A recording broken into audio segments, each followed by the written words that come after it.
there's a microphone right there to catch the last gurgles, and Technicolor to photograph the red swollen tongue. Hey, Vern. Future events such as these Angling? will affect you in the future. Damn you, Rabbit! You smell like fucking piss! You're watching The Projectors. Hell yeah! A film fan program discussing a variety of movies from history and around the world. What do you think of this boner I got? Featuring your hosts, Bob Sham. When you're Scandinavian, flopping out your mommy milkers is nothing. And Angela. If they were just gun perverts, this would be fine. Party! Thank you for selecting The Projectors. I want French pancakes like at IHOP. And now a preview of our film discussion.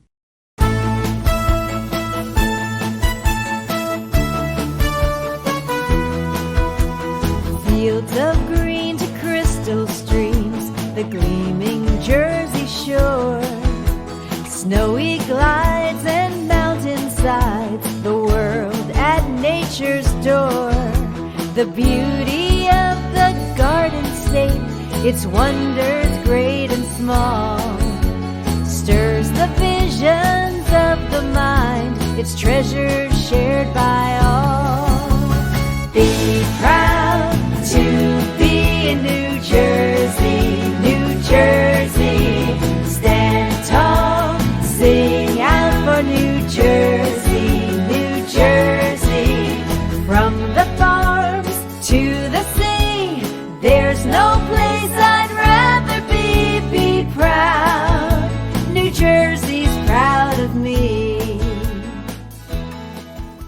Heyo, welcome folks to The Projectors, the most underrated movie podcast of all time. YouTube show. I'm doing something a little different for the visual folks, because these episodes are also on YouTube. And often, I think more people actually listen on pod. Mm-hmm. But you're missing visual cues and jokes and stuff. And I mean, you hear the clips, but I have taken the background with the shitty OBS background remover off of both of us. And it's not great, but like on the background I have a map of like Northeast Jersey. Ooh. And your head is in the Meadowlands. Yeah. Or in the southern regions. You're like right over Newark, essentially. I am Newark. Yeah, where the Sopranos were. Gabagool. Gabagool. That's right, folks. It is time. We're back into the States, and the third state in this weird union is New Jersey. That is the third ever state. Though, I would point out that, like, when you're imagining the states at the times, they weren't exactly maybe shaped how we see them now. Like, oh, sure. Like Georgia, like, stretched like over towards the west, and then things got hazy, and like, you know, sure. And then massive land purchases had to happen between the French or whatever. And we are talking about the great state of New Jersey, and the mission with our theme, Ain't That America? Ain't that America? Suck it on, chill it out. Is we talk about movies set in states. Now, a lot of movies can be filmed elsewhere completely, but that doesn't matter. What matters is the perception of the story and the creators that it is in the state. Yes. So even if it's filmed in like New York, if the story is set in New Jersey, then that is set in New Jersey. But for, I think, the vast majority of our New Jersey films are very literally in New Jersey somewhere. That kind of lends itself to, you know, when I'm doing my geography bits. And with the geography, that's a little... When I do the geography, often it's a little kayfabe. Unless where they filmed actually does work with where they're at, even if they don't say the name of the town. Like, when we get to Toxic Avenger, they're in Tromaville, New Jersey. Now, guys, we're getting toxic. But the best pick for that spot was where they actually filmed, because I was trying to figure out... And, you know, a lot of attention is paid to Northeast New Jersey in the shadow of New York City, yes, being right across the Hudson River. So a lot of our New Jersey movies do take place in that northern area. That northern area being what is the Taylor Ham area of New Jersey. Jersey's like a weird shaped S. Like it kind of goes like this, and then the bottom part juts out further. And when you're going through that first crook, up north, they have this product called Taylor ham. It's like a lunch meat they have. And up here, if you order anything involving with the Taylor ham product, they call it a Taylor ham. But when you go to South Jersey, and they call it a pork roll. I know what a pork roll is. And as you go somewhere in between, as you go down that first crook of New Jersey from north to south, it starts to blur. Like people start saying both as you get in these regions. In the Kevin Smith regions, it starts to blur a little bit. Uh-oh. So we'll be identifying things as Taylor ham regions and pork roll regions. Love it. Pork roll being very South Jersey. Like when we get to Atlantic City, that's pork roll regions. Where's WFMU? That is in Jersey City. So is that pork roll? That is Taylor ham. It is Taylor north. ham. That is Taylor ham territory. Talking about the reputation of what do you think about New Jersey based on its reputation over the years? It's the Garden State. Right. When we were younger, there was a lot of emphasis on the Jersey Turnpike. Yeah, a lot of reference there. That it's where you live when you can't afford New York. Yeah, I think that's still probably pretty accurate to this day. The Jersey Shore is there, so you got a lot of. We did watch that show. What did they call them? I had a big crush on Snooki. I'm not afraid to admit that. She was hot. I think I liked Jenny better. I think that was her name. Oh yeah, I think I know who you're talking about. I mean, she seemed like the coolest to hang with, I think. I think Snooki would be cool to hang with too. Loud though. But they would call us grenades. We are grenades. That's what it was. We're grenades. Yeah, we would be grenades to those people. I always think of New Jersey, with the Sopranos organized crime aspect, even though when you get into the more prolific stuff, like the John Gotti's, that was New York and shit. He was the best guy around. What about the people he murdered? What murder? But also New Jersey is over the years, it's almost like a bit joke, like it was a trashy kind of place. I almost said that, but then I couldn't think of. I feel like that was like the Jersey Turnpike thing of it. It was like it's all just like off the interstate, gross. Who cares? And the term shore trash, which I've heard New Jerseyans say that word. Oh, I don't know that. But I think a lot of the shore trash. The thing about the shore is that. That's got a lot of people, a lot of people in the state converge onto the shore, but a lot of people out of state also do it too. Because New Jersey has some of the better beaches, like, from Delaware, and New Jersey probably have the best beaches, like, up in the Maryland area and up north, because, okay. A lot of beaches up in Northeast can be very rocky. I've been to like Coney that. Island. Yeah. It had a lot of trash, cigarettes and garbage. Yeah, that was the reputation for Coney Island. Yeah, we barely walked on the sand. Sure, but just Jersey has such a big beach coastline. You can be in Asbury Park. You can be in Atlantic City. You can be in these areas up in, I call them this Kevin Smith's territories, up in right south of that bay there on that first crook line. I don't know if I'm making any sense talking about this, but I think people who are from there understand and maybe don't love the fact that you talked about the trashy parts. But I think any Jersey native can understand that is even if it's unfair, has been the reputation that's been hoisted upon them. For sure. And I'm sure, look, we're from the South. I mean, there are stereotypes that are absolutely 100% true, yes. And then there are things that are a little overstated. And like many places in the U.S., things get a little bit more open-minded when you go to the bigger cities, Yeah, I went to Virginia Beach in high school for a choir thing, and when the other schools found out that we were from Tennessee, they were asking if we had shaved off our horns and tails or whatever. I think they were just fucking with you. Well, of course. Oh, well, I literally have had kids when I was in Chicago as a young child, and I told people I was from Tennessee. They asked me if I had gotten shoes when I arrived. Oh my God. But they were just fucking with you. No, they were not, because they were kids. We were all kids. Okay. They were asking sincerely. These kids were old enough to just be being assholes. If they're calling you demons. They're asking about our tails and because we were inbred. Okay. What about the horns? I don't know, dude. They're It just sounds like you're calling us demons. I don't get that. Well, I guess the product of incest is evil. I guess. Yeah, sure. So we're all Rosemary's babies. I guess so.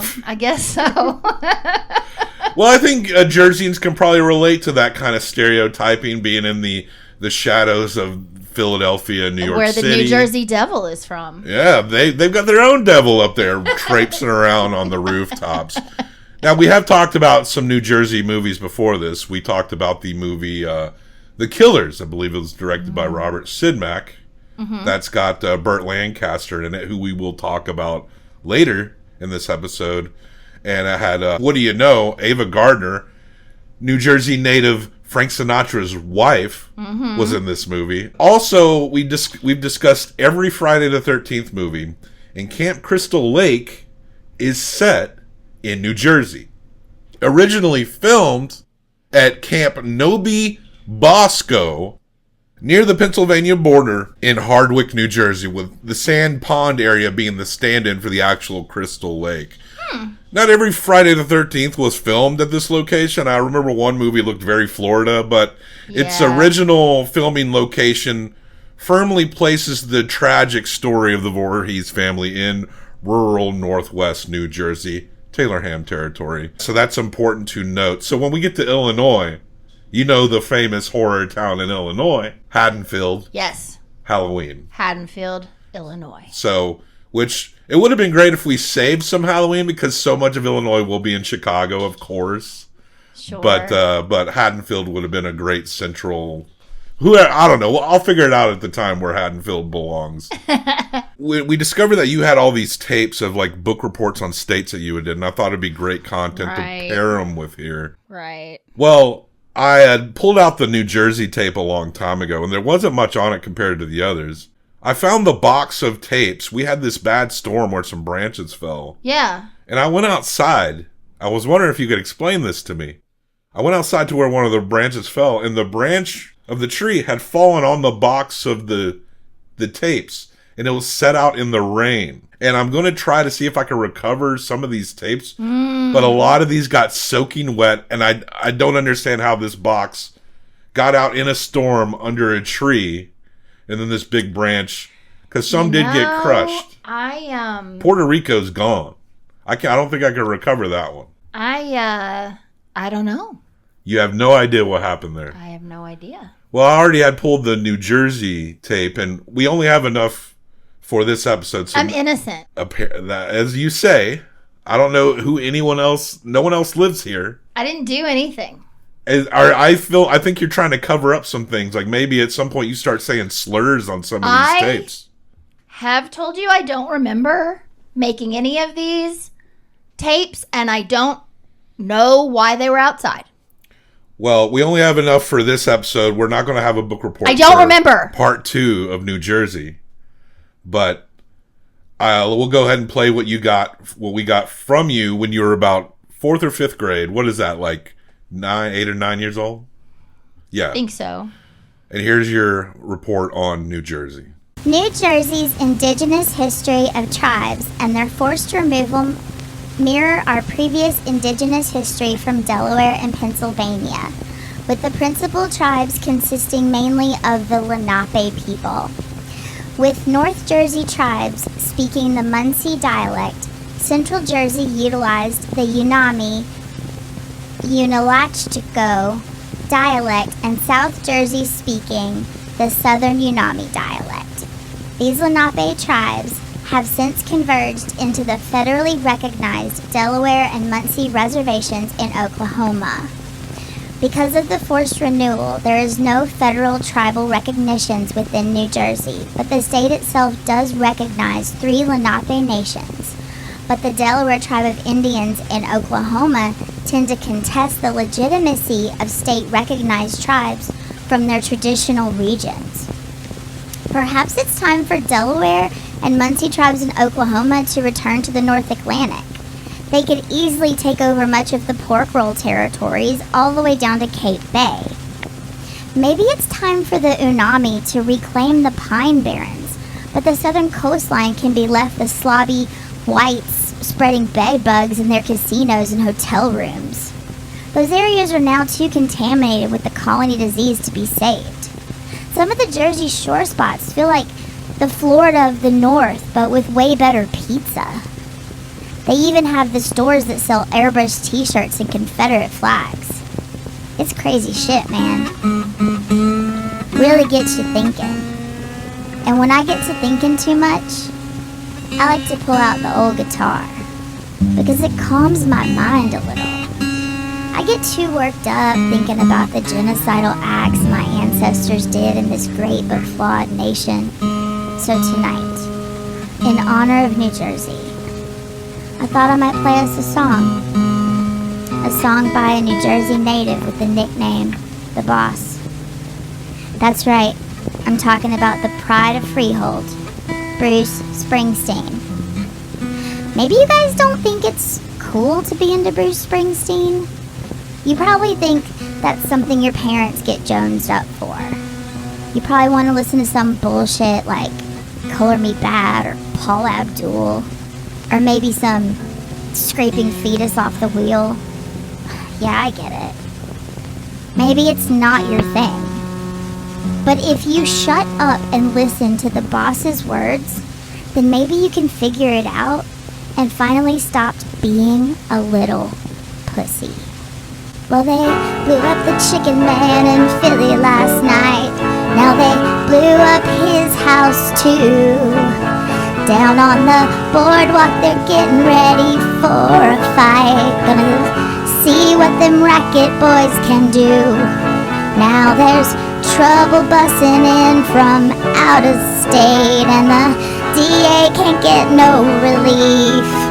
Gonna be a rumble out on the promenade, and the gambling commission's hanging on by the skin of its teeth. Well, now everything dies, baby, that's a fact.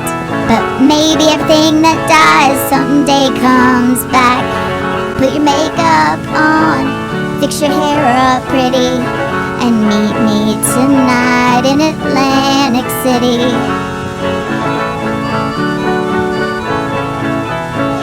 You don't play guitar now, but you could play guitar then. Did you just forget?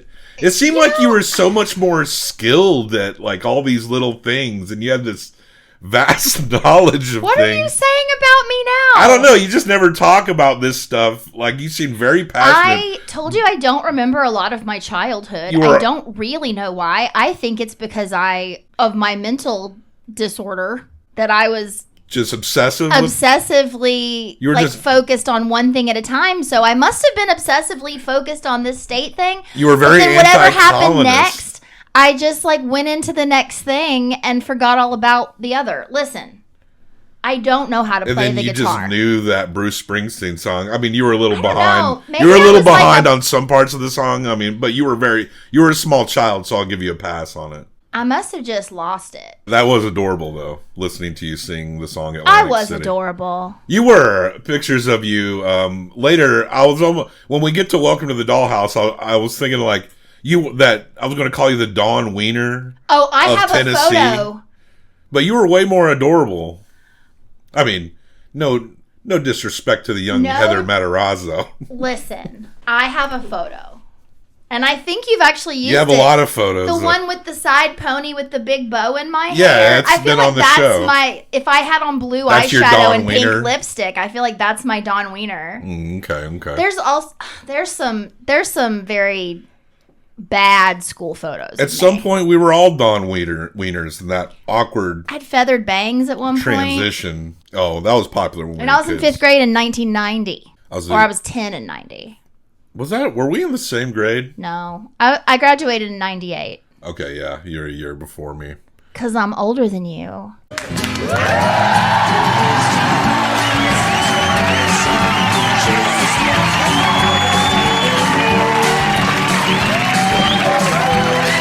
All right, you ready to get into some movies? The actual movies themselves? Yes, because this first movie was a surprise and delight.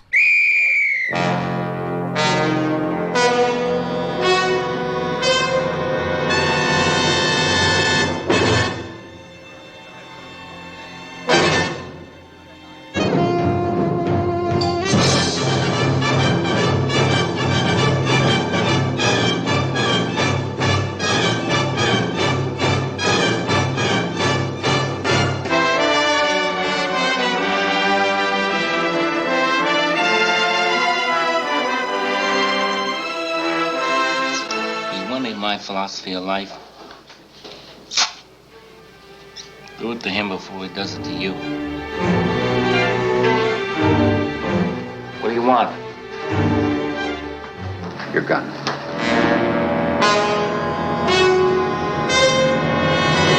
We got the fattest piers and the fattest harbor in the world. Everything moves in and out, we take our cut.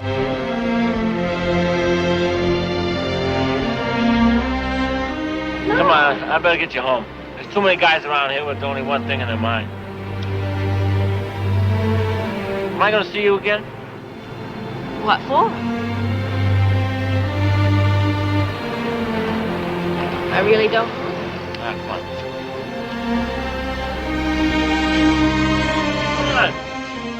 Edie. Father, who'd want to kill Joey? Who'd want to kill Joey? Now listen, you know who the pistols are. You're going to keep still until they cut you down one by one?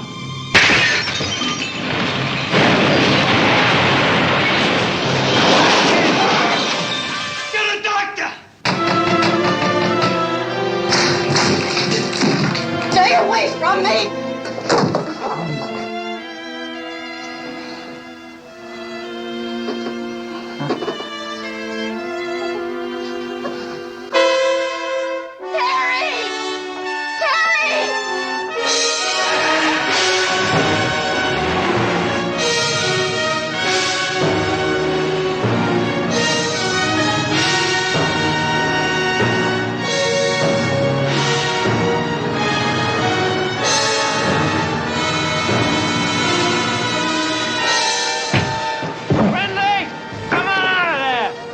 Talk yourself in the river.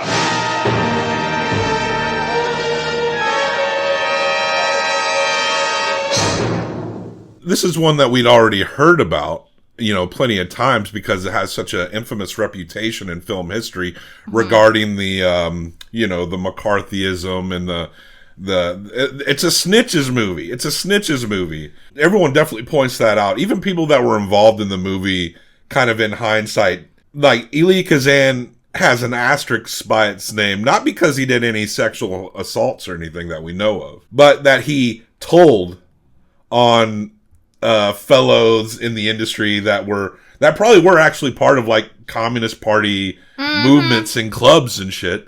And he ratted all them out. And he was a little scaredy baby boy. He got the pressure. The screws got put to him, and he's saying. And so he's spending. He was a fink. So he's spending the rest of his career, his very well executed career, basically being like, "I'm not sorry. I'm not sorry." And also, there is strength in standing up. That seems like what he was trying to say. I did not know what this movie was about. I have heard of it forever, but I never associated this story, though I did know of this story, and obviously I could have been a contender line. We're talking about On the Waterfront from 1954, directed by Elia Kazan. Kazan.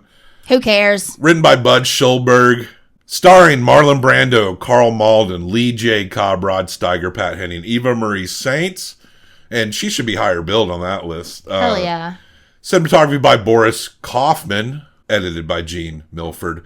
Original music by Leonard Bernstein or Bernstein. You remember who left Snoopy in the vestibule? Of course I remember. And this is actually his only movie where all the music is completely original and not like adapted to or from something else. Interesting. So yeah, this is all an original work by Mr. Leonard Bernstein. Who left Snoopy in the vestibule. But, there's a pretty infamous clip of, one of our show heroes, Orson Welles, where he's talking about this movie and talking about Elia Kazan. Elia Kazan is a traitor. Et parce qu'Elia Kazan est un traître. He is a man who sold to McCarthy all of his companions. Qui a vendu tous ses compagnons à McCarthy. At a time when he could continue to work in New York à une époque où il pouvait high salary. À une époque où il pouvait continuer à travailler à New York à un très haut salaire. And having sold all of his people to McCarthy, he then made a film called On the Waterfront, which was a celebration of the informer. Et après avoir vendu tous ses amis à McCarthy, il a fait un film qui s'appelle Sur les quais et qui est une glorification du mouchard. And therefore, no question which uses him as an example can be answered by me. Et par conséquent, toute question qui se sert de son nom comme exemple ne pourra trouver de réponse auprès de moi.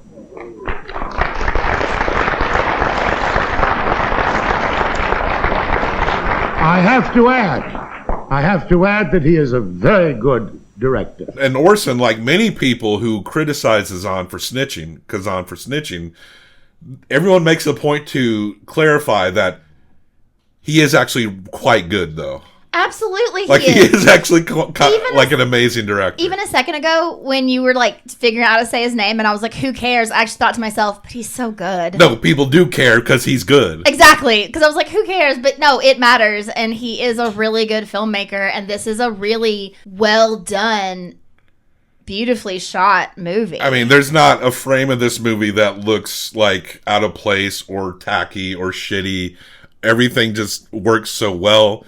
Marlon Brando literally inspired generations. Any young man that watched this movie, that it inspired actors the way Velvet Underground inspired people to start bands. Absolutely. And big credit, I mentioned Eva Marie Saint, who is also like pretty amazing in this role as a moral core, along with the priest who's played by Carl Malden. They do play these moral centers, which we see in these classic movies at this time. Like they almost like come in to represent the Hays codification to make sure there's some center. But I gotta really compliment Eva Marie Saint on having that presence and holding her own across a guy who's literally giving one of the greatest performances of his career. Absolutely. Like she does hold her own, so she is elevated. Maybe because Brando's performance helped to elevate everyone. Like she does feel much more than the other lady lead in the movie or the one that's in the shadow of the male lead. Like she really does. Her sincerity seems to really shine through. She does great. So we're in Hoboken, New Jersey. Hoboken,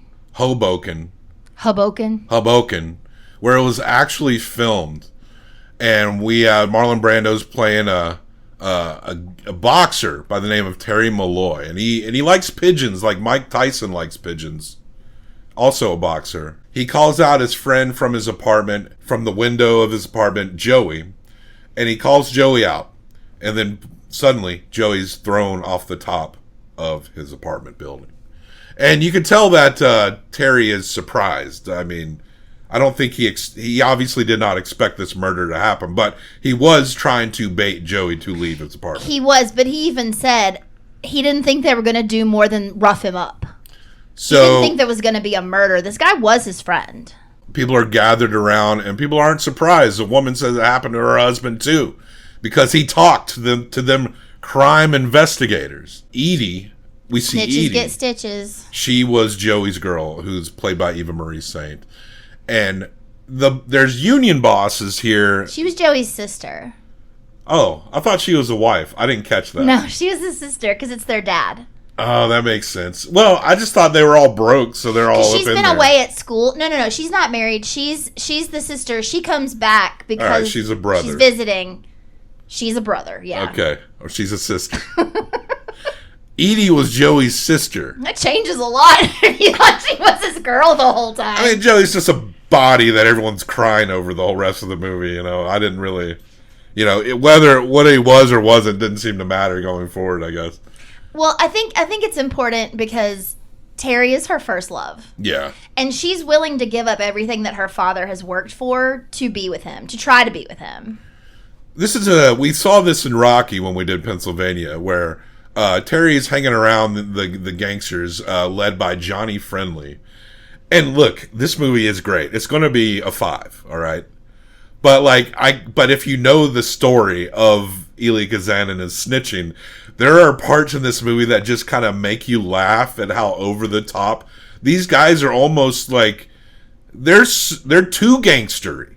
They're too gangstery. Yeah. Like, you have to throw a little bit of a bone to people to keep. If you just start murdering people that all along the dockside, that's too much heat. You gotta there's no balance with these guys. No, absolutely. And they immediately after this happens and Joey's upset and they go back to the headquarters or the bar that they hang out at, and he's obviously upset.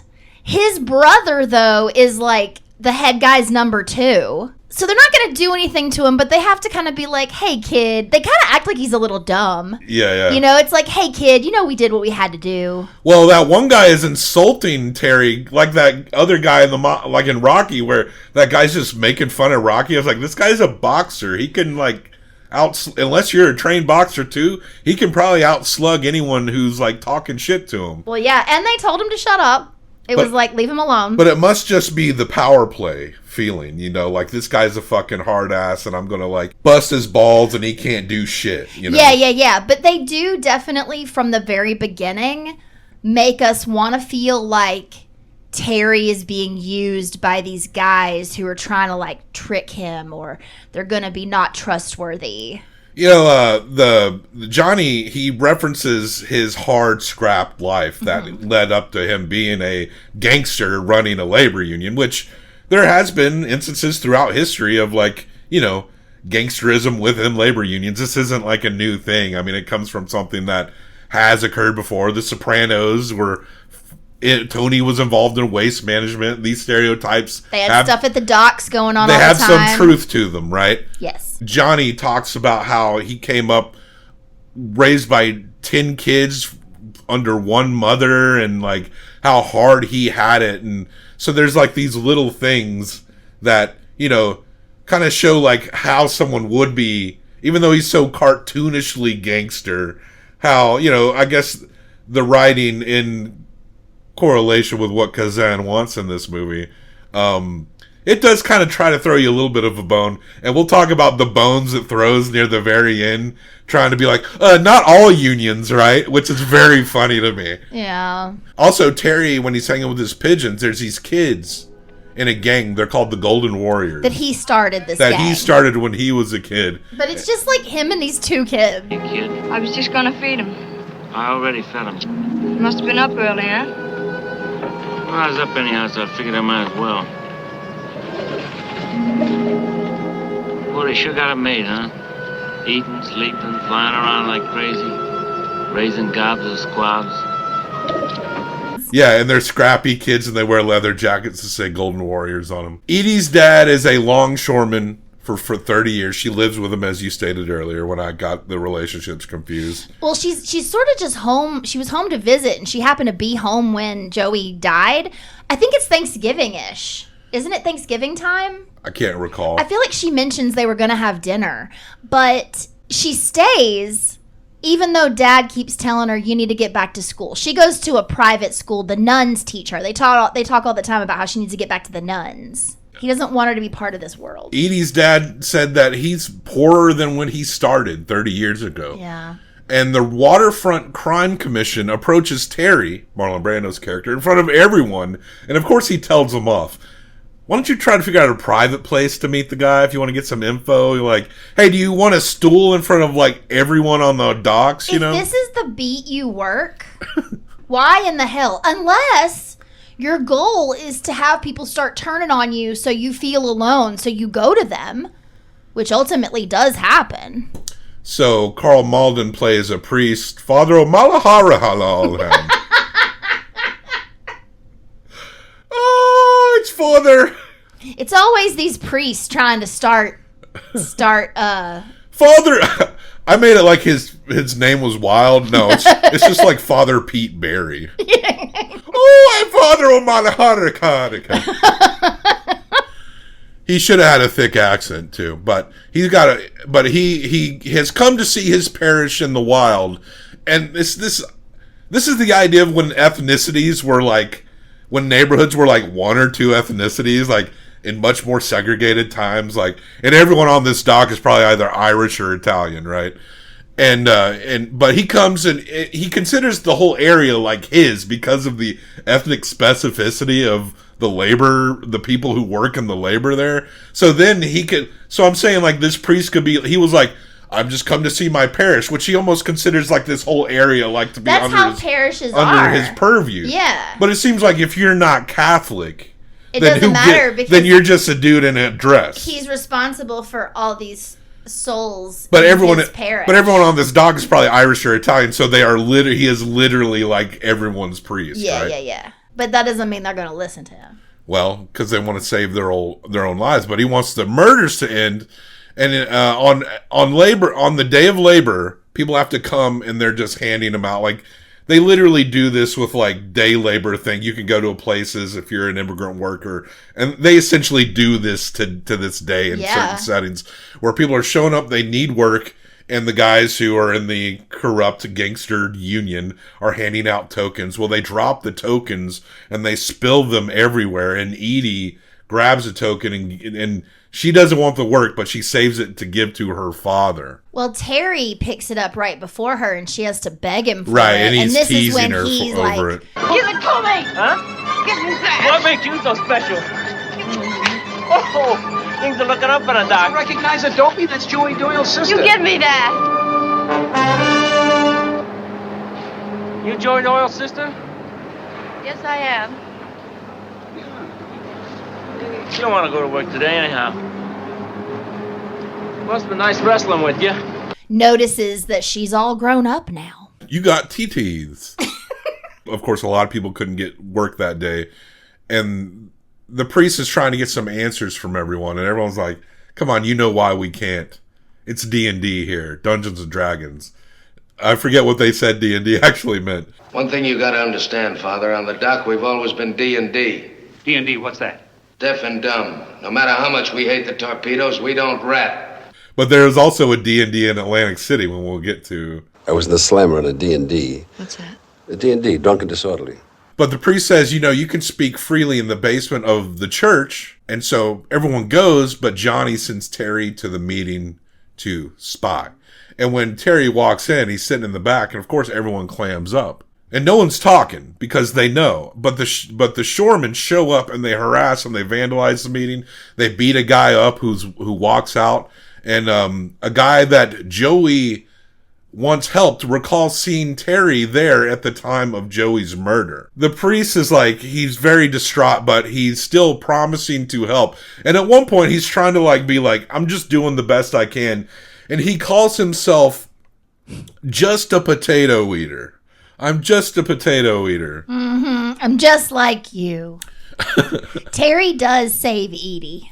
So Terry spends some time bonding with Edie. She talks about how she wants to go to Terrytown to be a teacher. That's in New York. Terry reminisces on old times and the nuns that would beat the fuck out of him. Edie's dad does not approve of her hanging out with Terry for pretty obvious reasons. Yeah. But Edie completely... He's a hoodlum. Edie does not buy Terry's tough guy act one bit. Also, Edie... There's animals in the apartment because Edie's an animal person. She keeps bringing in strays. Mm-hmm. I love that. Dad talks about how he works so hard that one arm is longer than the other. But Edie, her goal is to find out who killed her brother. That's her motivating force throughout this older movie. More so than getting horned up around Terry. The crazy part is she's basically asking Terry to help her. We get more Terry history. He was a scrappy kid out of the boys' home. He was an orphan.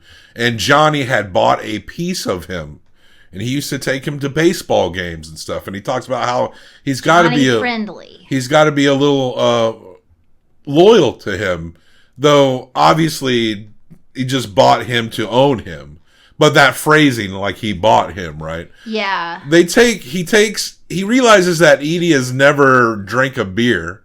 So he takes her for a beer and a shot. And she loosens up and speaks her mind. After one drink of beer, it's funny. It's cute. A very touching scene where she touches his face and she's like, help me if you can, for God's sake, find out what happened to my brother. And there's also a wedding reception in this bar that occurs. And which is, and I'll get to where they are actually at later when I do the geography. But I think it was in the movie Angels with Dirty Faces where they're hanging out at a bar and then that's where the wedding reception is. Like, it seemed like it was a fairly common thing, maybe if you didn't have a lot of money, where if you're going to go get married, you just go to the nearest bar where everyone hung out with, and that's where your wedding We went to a couple weddings like that back in the day. Yeah. One thing that really got me on this, though, is they go into this wedding reception and they're like dancing and stuff. And then multiple people came to find them at this wedding reception. Yeah. It wasn't like they were just in the middle of the bar. It was like a different room. Yeah, and it was just weird as though people knew where they were. It was like a hotel lot. Like every place in here except maybe the interiors of one of the ships or whatever was literally filmed within like 8 square blocks of Hoboken, New Jersey. That's cool. Like when you see the skyline and the Empire State Building, like they're literally on the waterfront filming that shit. That's cool. Johnny is annoyed because he's not getting a lot of answers from Terry, but I mean, Terry ain't got shit because they know not to talk around him. But they find out that this guy KO talked, one of the workers, and they want Terry to get rid of Edie. I think they just mean like, don't be going out with this girl. Yeah, they some say space. she's bad for him because she's gonna make him soft, right? Like he's gonna care. They also know that she's the sister of the guy that died. And they put Terry down in the hold with the sweat gang, and well, they're loading up what looks like whiskey or something, like a shipment, and they straight up drop a whole pallet on KO, just murder him. And the priest shows up. He's pissed off. He comes down there and he gives this soliloquy about how you come here every day and you work yourself to death for nothing, and these people just act like gods who own you. He's equating everything, every crime that occurs to the crucifixion. Taking Joey Doyle's life to stop him from testifying is a crucifixion. And dropping a sling on K.O. Dugan because he was ready to spill his guts tomorrow, that's a crucifixion. And every time the mob puts the crusher on a good man, tries to stop him from doing his duty as a citizen, it's a crucifixion. And anybody who sits around and lets it happen, keeps silent about something he knows has happened, shares the guilt of it just as much as the Roman soldier who pierced the flesh of our Lord to see if he was dead. It's all the crucifixion, like, and this is kind of a common thing you hear Christians say, like, to do these acts, to do this thing you know is wrong is equivalent to nailing the nails into his flesh, you know. That's basically what he's saying. But I mean, there's literal murder going on here, so like you understand why he would go to that extreme to Absolutely. try to. But he's mad. Like, this is my church. Doesn't he say that like church is everywhere? He's at the docks. He's like, Jesus is here, announcing to everyone. Yeah. Like, hey, and the people who work for Johnny directly, they're there. They're throwing shit at him, and he's like, "This is my church." And Terry gets mad at the guy throwing things, and he punches the guy. Edie sees this, she gets wet. And a man shows up that knew Joey, hands Edie Joey's jacket, and she gives it to Terry. And then they have this moment where she kisses like Terry's chest. And then they kiss. A very, like, even for a Hays Code time particularly, very passionate scene. Very like the desperation, the longing, and just it's so vivid in those scenes between them. Yeah, the passing of the jacket is so symbolic because Joey's dad gave that jacket to this guy who just got murdered because he didn't have a good jacket and they were friends, right? And as soon as the dad gave, what's that guy's name? KO? KO, yeah. As soon as the dad gave KO the jacket, KO took his jacket off and passed it on, right? Like, these people are like family. So Joey got killed for being a snitch. And then his jacket got given to KO, who gets killed for being a snitch. Yeah. And then Edie obviously is not knowing that this is the foreshadowing it is, but Edie gives this jacket to Terry because she loves him. But guess what? He's gonna be a snitch. So the jacket is a snitch jacket. The priest doesn't trust Terry, so Terry tells the priest that he explains that he was the one that set Joey up, but they didn't think they were going to kill him. He gives the priest this information so that the priest trusts him, and the priest is like, you gotta talk. This was one of my favorite scenes. You gotta talk, but also you gotta tell Edie. And Edie was coming to meet the priest, And he's like, she's on her way here. You just need to tell her. And the priest like stayed kind of up on this hill. He's like elevated. And Terry walks down to talk to Edie. And there's like, is it like a horn? It's like a steam whistle. Like a steam whistle. And so he's telling her, and you know she can hear him, but we don't hear him. His mouth is moving and whistle. We see his face, and he's obviously trying to like tell her, like, listen, I didn't know this.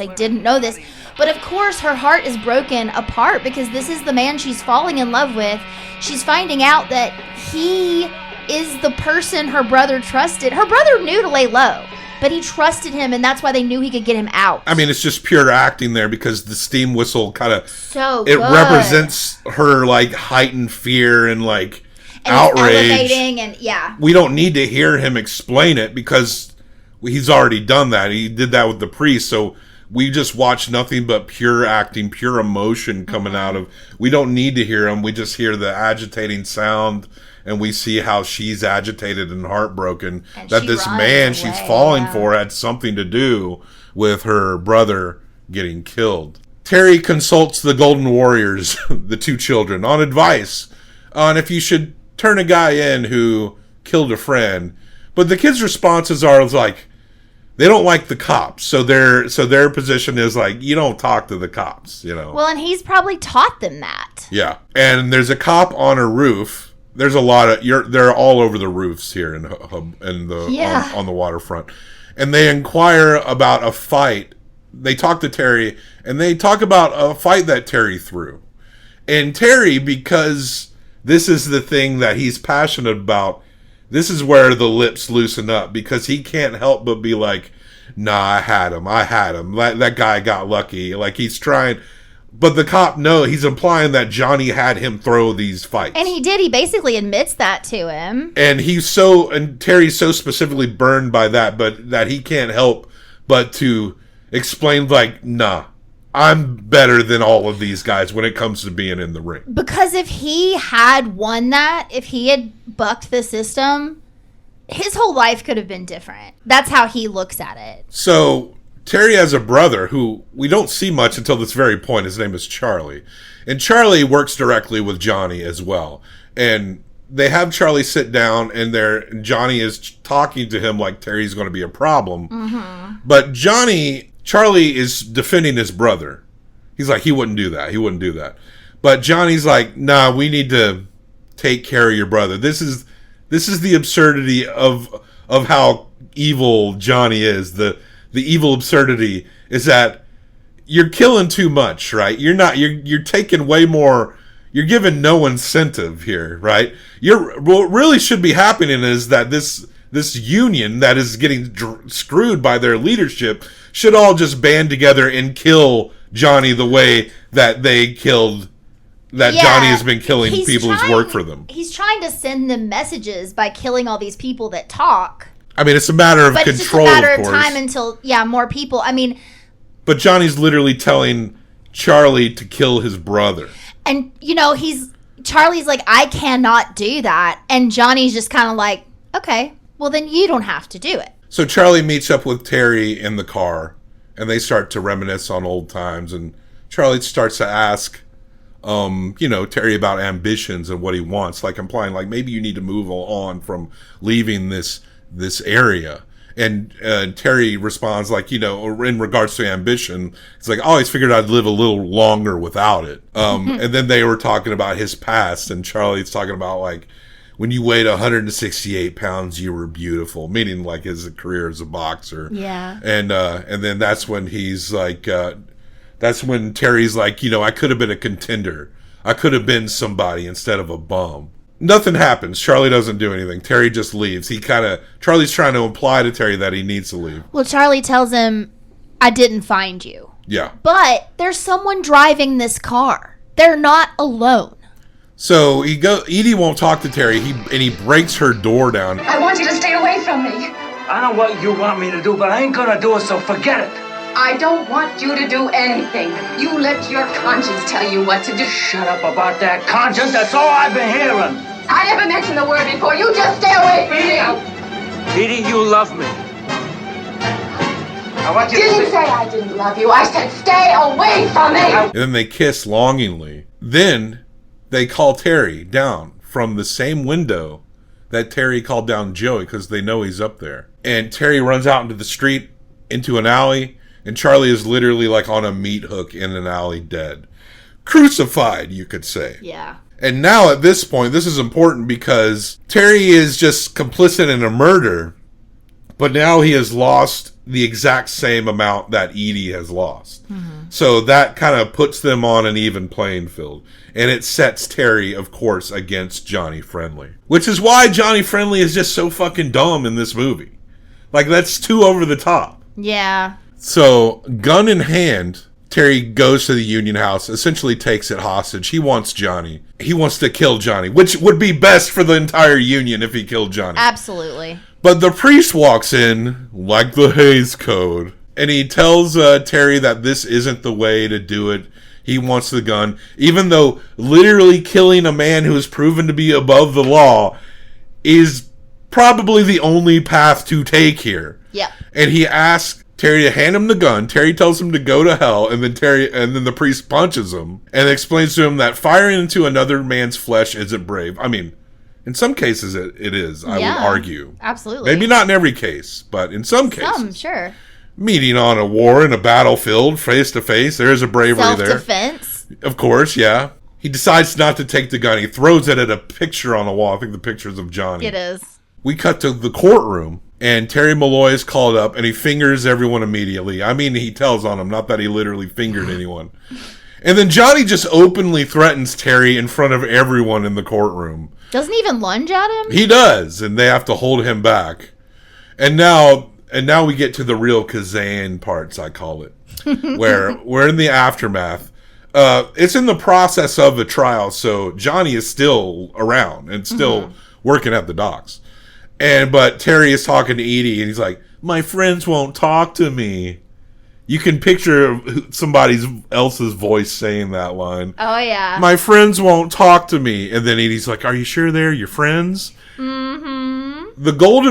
goes up to his pigeons, and the Golden Warriors heard he snitched, and the Golden Warriors killed all of his pigeons. A pigeon for a pigeon, they say. But not, because they killed them all. Even his very favorite one that he showed to Edie when they were falling in love.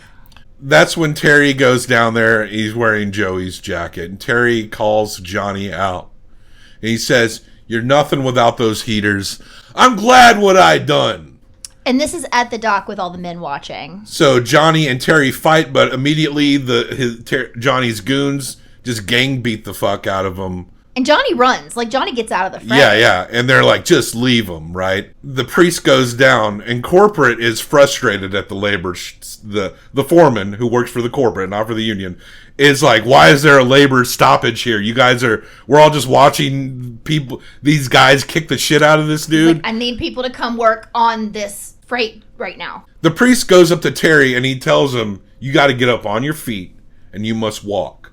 He goes, "Walk to the building." And at some point, Johnny's like, he falls. He like tumbles into the river and is like humiliated, and everyone laughs at him.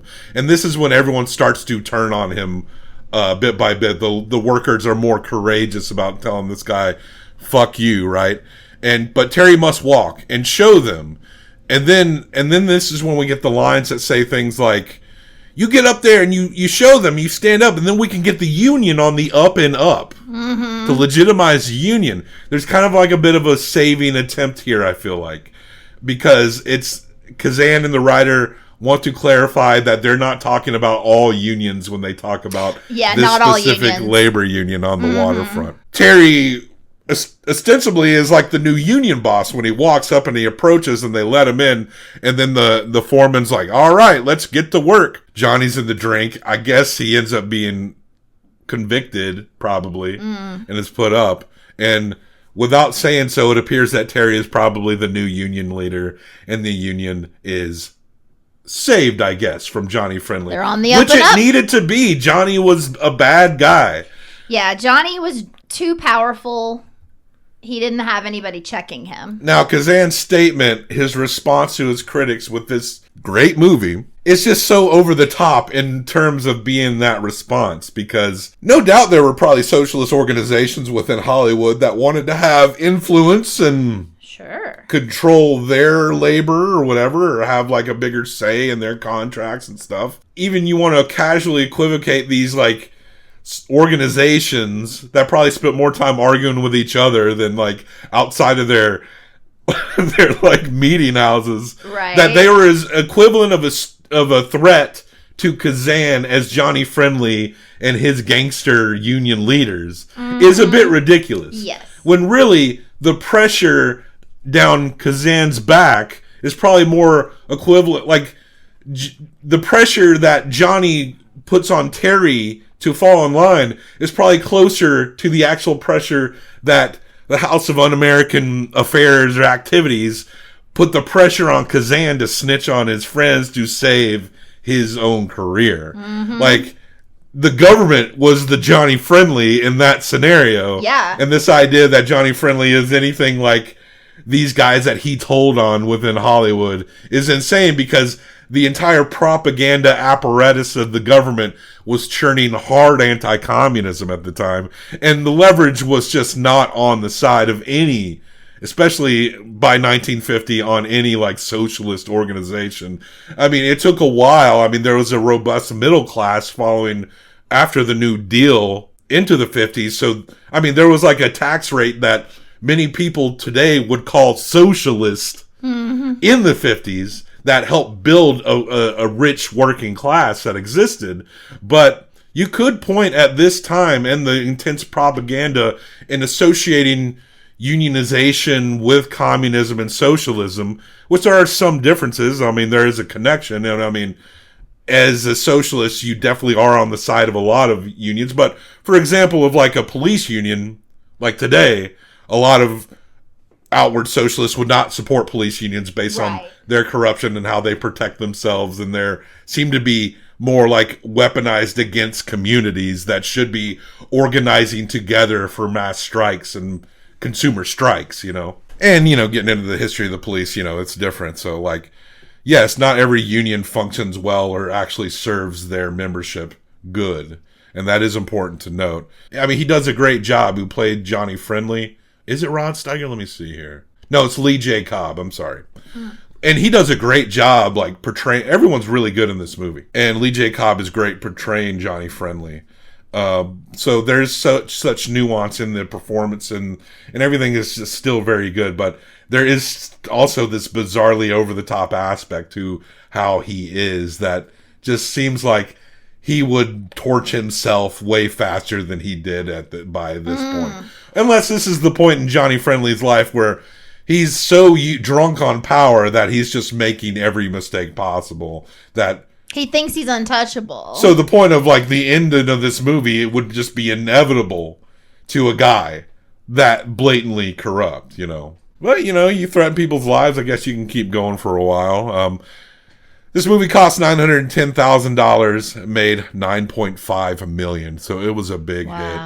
Now, the movie poster on this, and I know you're not looking at it, but the movie poster you can find online or like on IMDb, it has a color poster of Marlon Brando peering back over his shoulder. But, you know, in the movies, you can see at certain points, like based on different lighting, that actors will have makeup that reflects it, especially during the old black and white film days. People were wearing a lot more makeup than it probably appeared as they were wearing, how it would reflect light and the lack of color or whatever. So if you saw Marlon Brando's face in color as it actually was in that shot, it would look like he's wearing like eyeshadow maybe, and like like a lot of whatever you call it, like when you whiten your face up or whatever to dull the light that reflects like powder. He's got like powder and makeup. Well, the poster appears to show like a colored version of Marlon Brando in that movie, and it looks like he has makeup on. I'm come around here and look at this. Like, it looks like he's wearing lipstick and eyeshadow. It looks like they literalized the movie makeup they put on him, and like he's done up. You know what they did? They Frankensteined him. Yeah, he does. He looks like He looks like Lon Chaney as like he's being played by Lon Chaney or some shit. Yeah, but also what I mean is an artist who was supposed to do this poster probably went to set and they drew a picture of him as he looked. That's what they did with Frankenstein. Frankenstein is not green. Yeah. But we think Frankenstein is green because the actor, Boris Karloff, was wearing green makeup because that's what makes you look pale. All the live people in those movies had so much like red cheeks and stuff to make them look lively, right? And so, but someone drew him as green because his makeup was green, and that's what made that image to the world. Well, that's exactly the same principle as this poster then. And it's such a funny choice, but I don't see anyone talk about it, you know? I haven't seen that poster does not go with this movie. Hey, yeah, it doesn't even look like him. I mean, that wouldn't be unusual for posters to not make much sense regarding the movie. No, it looks like Lon Chaney playing like a new Phantom of the Opera. He doesn't even have his hat on, or I don't know. It just doesn't look right. No. But anyway, this movie's a 5, though. Oh, yeah. This is S tier. And it's important in history, and Kazan is good. Is he a snitch? Yes. Is he also a great director? Yeah, he is. And now, of course, we do little geography bits regarding the movies we discuss. And so we'll talk about this one right now on the Waterfront. Elia Kazan's simpering masterpiece was shot on and in the actual docks, rooftops, and bars of Hoboken, New Jersey, the Mile Square City. We saw the same view of the neighboring New York skyline and Empire State Building just across the Hudson River as the actual longshoremen themselves. But the hard-nosed neighborhoods of 1950s Hoboken were much more rugged compared to its more upscale reputation today. It was light work to place multiple filming locations. There's actually an on-the-waterfront filming location map over at HobokenMuseum.org. That's cool. Much of the exterior dock scenes were filmed on the shore around 4th and River Street, right next to Pier C, which includes the locations of the Union House, where Johnny Friendly schemes. Edie Doyle's apartment that she shared with the late Joey, which I now know as her brother, is on 105 Hudson Street. The exterior shots of the parish church are of Our Lady Grace Church in Church Square Park, but the interior basement scenes took place 6 to 8 blocks away at the St. Peter's and Paul Church. Cross Hudson Street from there, you'll be in Stevens Park, where Terry and Edie walked and bonded. The bar and wedding reception where Edie drinks her first beer was filmed at the Myers Hotel on the corner of Hudson and 3rd Street. So there was probably a bar area and like a proper hall area where they were doing the wedding. So when you mentioned that, it seemed like there were different areas. Yeah. That's because they literally probably moved from a bar area into like a convention hall room or something. Yeah. Yes, this classic film eats, sleeps, and breathes Hoboken, with only certain ship interiors filmed elsewhere. In fact, it was almost an even purer representation of the Mile Square City when Hoboken native Frank Sinatra took a handshake deal to portray Terry Malone in the movie after Marlon Brando repeatedly turned the role down due to misgivings regarding Kazan snitching to the House of Un-American Activities. Despite their previous working relationship on A Streetcar Named Desire and Viva Zapata. Eventually, Brando's agent talked him into doing the role, and producer Sam Spiegel was convinced to go in a more Brando-esque direction after watching a screen test where Edie and Terry were portrayed by Paul Newman and Joanne Woodward. Ooh. Old Blue Eyes really wanted that role, and he wanted it real bad. He didn't give a shit if Kazan was a snitch, so when he was held back until Brando decided, he was fucking pissed and demanded to play the role of Father Barry, but Carl Malden had already signed on. Hoboken's favorite son didn't get what he wanted, and while it's hard to picture anybody else other than Marlon Brando portraying that role, we can at least be rest assured that Frank Sinatra's portrayal of Terry would have been real classy. I love how he's like, you won't let me be the star, let me be the priest. Let me play Edie. I'll be the dad. I'll be the pigeon. I'll be the sad fuck dad, all right? I'll be the pitch. I want to play the leader of the Golden Warriors. Classy guy.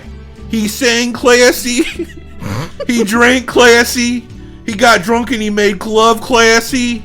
Made club classy? Made love classy. Maybe Frank's life, which had a reputation of flirting with organized crime. What about the people he murdered? What murder? Would have made it hard for him to play a stoolie. He probably would have been more relatable to the Johnny Friendly character. He would have played it a very classy Johnny Friendly. He would have played Father Barry. If he played Father Barry, he would have played him Pete Classy. He'd be Father Classy Barry. Well, Kazan was very disrespectful to the master of class. His beloved hometown still loved him by honoring landmarks with his name. The classiest street, Frank Sinatra Drive. The second classiest street, Sinatra Drive. Those are two different streets in Hoboken. He didn't get a boulevard? The classiest park, Sinatra Park. The classiest soccer field, the Sinatra Park soccer field. The classiest pier, the Sinatra Park pier. The classiest bar and lounge, the Sinatra Room at 36 Newark Street. The classiest bakery, Sinatra Bakery? no, it's Carlo's Bakery on okay. 95 Washington Street.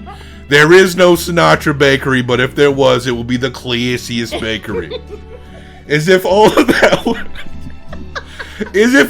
wasn't classy enough. On December 12th, 2021, on Frank's 106th birthday, the classiest statue was unveiled in Sinatra Park. You can't spell class without ass. And Frank had class and ass. He was a classy piece of ass, if you don't mind me saying so. I know Frank had his controversies, but he had a black friend, the classiest black friend of all time. And if Frank ever said any slurs, then they would have been said in such a classy way that the blacks and the Chinese and the Puerto Ricans and the queers would have likely have found it acceptable and awe-inspiring. In fact, the name Hoboken too weird. The town is too classy for a name with the word hobo in it. We're changing the name of the town from Hoboken to Class. Welcome to Class, New Jersey, where the movie On the Waterfront was filmed. Stay classy.